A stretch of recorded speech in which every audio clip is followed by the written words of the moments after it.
Barn looking. Here's Clark. She fires and goes! She hit it!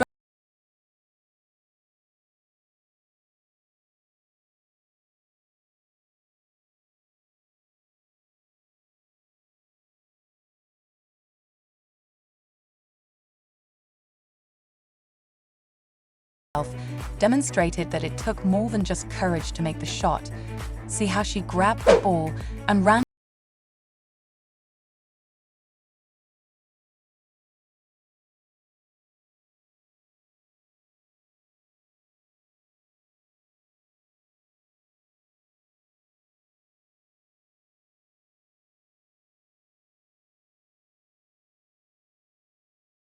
that she's a freaking shooter, and she's just now turning around to give her a shot minus 33 in the last game.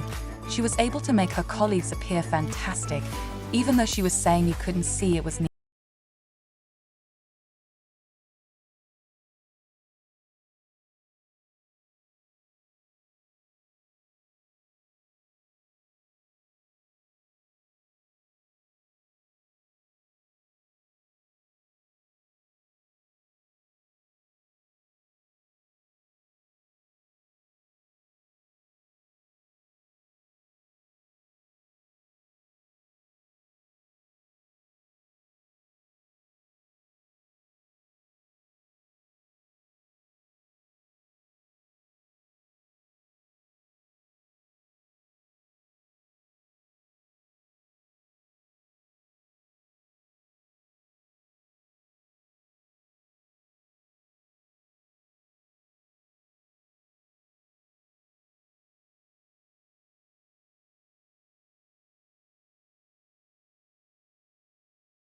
Filled all of our requests and chatted more than most of the others.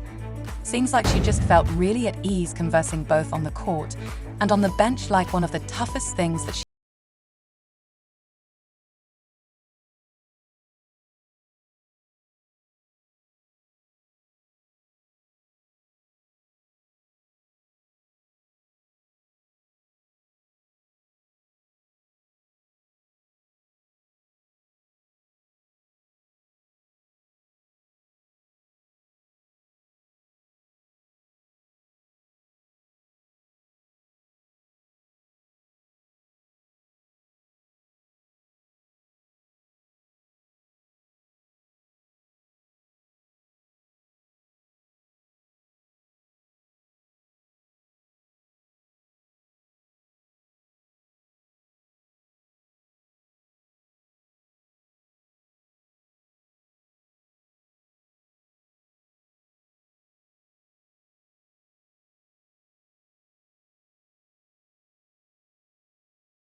played well once Ed called a timeout early in the third, but I also believe that turnovers are somewhat hurting us.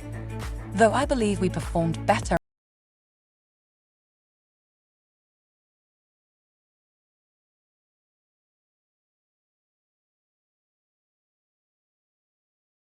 up with the Chicago Sky, but why drop fans of Taylor, a well-known defensive wizard, are irritated because he hardly got to play. He only touched the floor for around 3-5 minutes, applause gains, which is hardly enough time to demonstrate her talent. Supporters don't accept the team's commercial strategy justification and believe Ed by allowing Taylor to leave on a day when Celeste Taylor needed to play despite the amount of foul trouble she had. Although Taylor could have contributed to the team's balance, Caitlin Clark's offensive is strong, but the defense is lacking. Fans are questioning the team's decisions as a result of her abrupt departure, which exacerbates the chaotic season that has been since Celeste because of Taylor's cut and Damaris Danto's ambiguous position. People are even more confused and are ready for one side to be eliminated. The recent game had significant defensive lapses, particularly in light of the many fouls and missed blocks against three-point shooting teams. Didn't change anything, and the team's poor communication didn't help either. Both parties acknowledge the issue, but although Caitlin Clark has potential, the team isn't exploiting it, and everyone wants Clark to stand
photography, which highlights the difficulties of sustaining peak performance in a job this dynamic, has not only been a prominent figure in the media and on the court,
a straight victory and their first consecutive triumph of the season.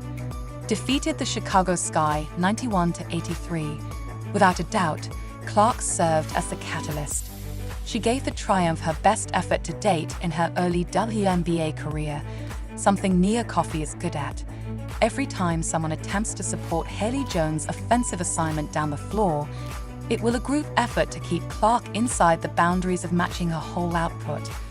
Clark came out firing for the Fever in the game against the Atlanta Dream, hitting her first 3 shots and scoring 7 points in the first quarter. She made it evident that she was determined to confront her rivals in front of a lively crowd. Clark, but Kelsey Mitchell also wins the bucket. Denisha Wright is informing you that Tina Charles is using her second touch. And it's really crucial. Clark demonstrated throughout the game why she is one of the best players in the league by being flawless from the inside out. The Arcs scoring each of her 7 two-point attempts and demonstrating active defense, an area of concern in her Clark's first season. Upgrade hammer to a play.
An inspiration to players and fans alike because of her capacity to transform the league. In the fourth, Clark barely flips the ball.